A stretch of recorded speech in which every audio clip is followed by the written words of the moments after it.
In continuation of the last video on thermodynamics 2 unit, a basic part of physical chemistry, in this video we will study first about efficiency of heat engine.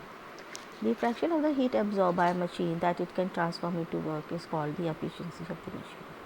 Mathematically, efficiency is the ratio of the work done by the engine to the amount of the heat absorbed at the source of high temperature, that is theta is equal to work upon Q2, where work is the total work done and Q2 is the amount of the heat absorbed at temperature T2. Or we can write theta is equal to W upon Q2 is equal to T2 minus T1 upon T2, as we have seen in the previous video. Equation 1 shows that the efficiency of the engine depends only upon the temperatures of the source, which is at high temperature, and sink, which is at lower temperature, and it is not dependent on the nature of the working substance. As we can see from the equation, T2 minus T1 upon T2 will always be lesser than 1. Therefore, the efficiency of the engine will always be less than 1 or less than 100%. The total amount of the heat absorbed Q is equal to minus Q1 or plus Q2, or you can say that Q is equal to Q2 minus Q1, where Q is the total amount of heat absorbed and Q1 and Q2 are the heat absorbed in the two steps, first and second. Or in terms of Q can be written as, putting the value of W in equation 1, we get neta is equal to Q2 minus Q1 upon Q2.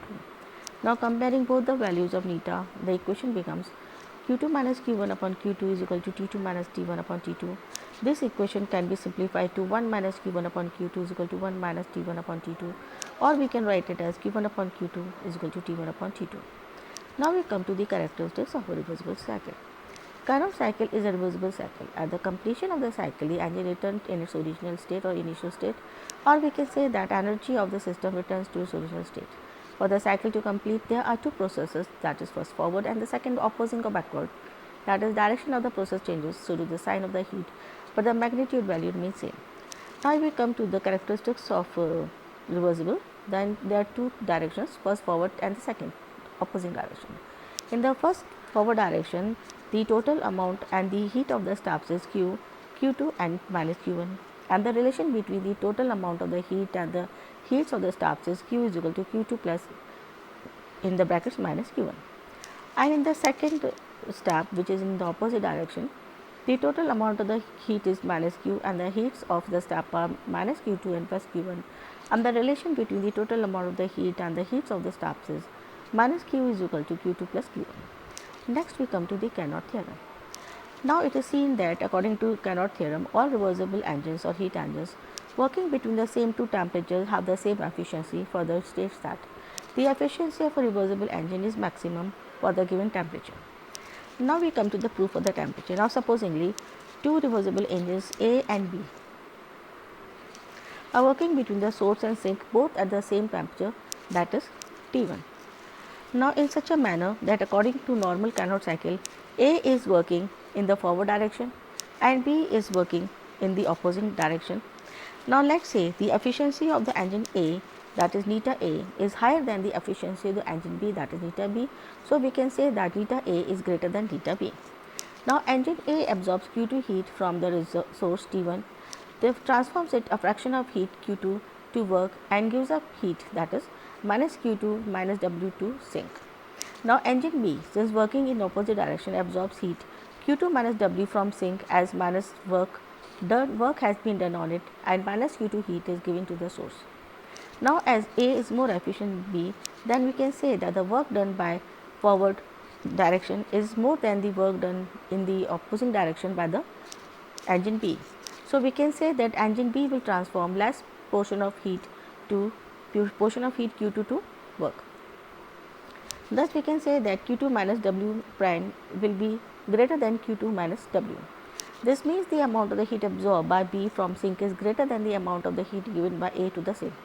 In this manner, A and B both in a combined form absorb W minus W prime heat from the sink and thereby convert total 100% of fraction of the heat to work, that is, the whole amount of heat gets converted to equivalent amount of the work. This goes against the thermodynamic second law. Thus, the assumption that is neta A is greater than neta B is faulty, and the efficiency of the two engines working between the same two temperatures of source and sink will be same. We have seen that in previous video, neta is equal to work upon Q2 is equal to T2 minus T1 upon T2, and eta is equal to Q2 minus Q1 upon Q2 is equal to T2 minus T1 upon T2. So, we can say that W is equal to Q2 minus Q1. Thus, we can say that for a reversible Carnot cycle working between temperatures T2 and T1, it has been seen that Q2 minus Q1 upon Q2 is equal to T2 minus T1 upon T2, where Q is the amount of the heat absorbed isothermally and reversibly at temperature T2. Q1 is the heat absorbed isothermally and reversibly at temperature T1. Equation 7 can be written as we have seen in before part 1 minus Q1 upon Q2 is equal to 1 minus T1 upon T2, or changing the sides of Q2 and T1, we get Q2 upon T2 is equal to Q1 upon T1, or Q upon T is equal to constant. Thus, we can say that the heat absorbed or lost isothermally and reversibly divided by the absolute temperature at which the heat is absorbed or lost is a constant quantity for a particular system. Further, in equation 9 of Q2 is the amount of the heat absorbed at T2 and Q1 is the amount of the heat lost at temperature T1. But if the amount of heat Q1 were the absorbed heat at temperature T1, then the equation would be written as Q2 upon T1 is equal to minus Q1 upon T1, or we can say that Q2 upon T2 plus Q1 upon T2 is equal to 0, or we can say that summation of Q upon T is equal to 0. Now, we come to the proof of the Carnot cycle. Now, it is seen that Carnot cycles, it is the figure we have seen, this is system A goes through step 1 to system B, and at B it goes back to its original state A, and this system we can say has been divided into many small Carnot cycles. So, this is the Carnot cycle drawn across the reversible cycles. Now, let us consider a reversible cycle ABA as given in figure 2. It may be regarded as being made up of a number of Carnot cycles drawn across the ABC cycle. As we can see, there are so many Carnot cycles drawn across.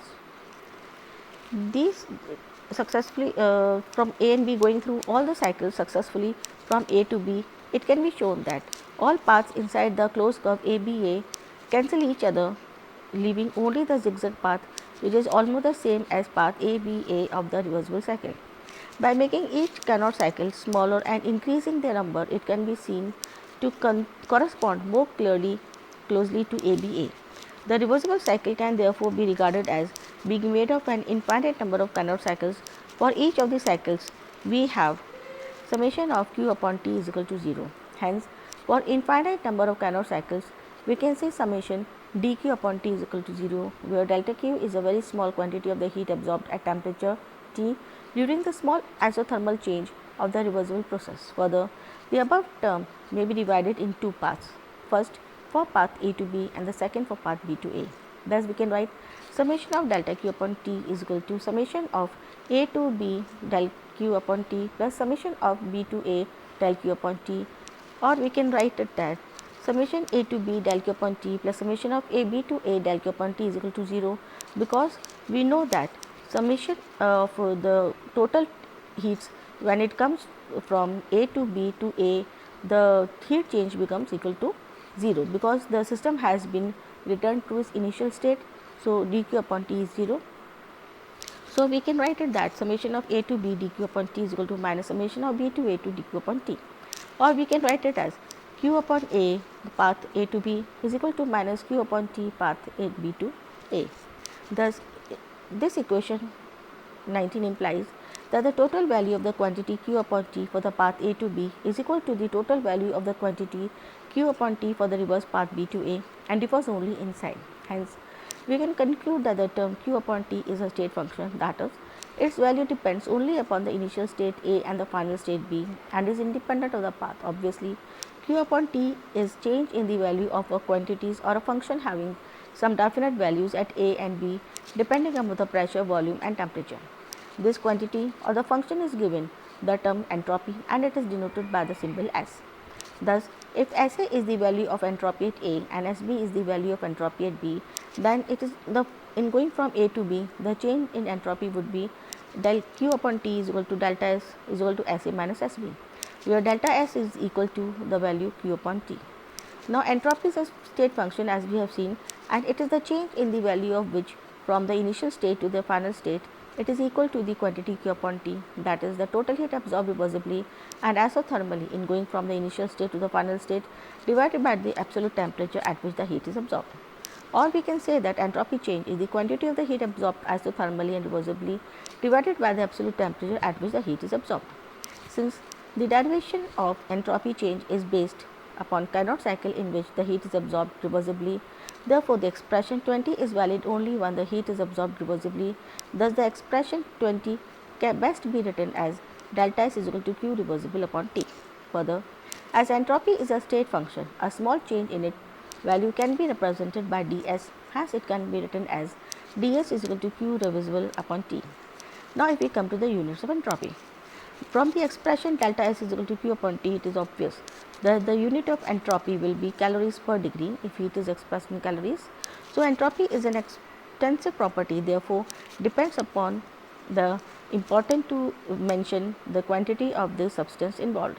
It is usually expressed in 1 mole of the substance, hence the unit of entropy are calories per degree per mole, or if the heat is taken in joules, then the unit of the entropy is joules per degree per mole.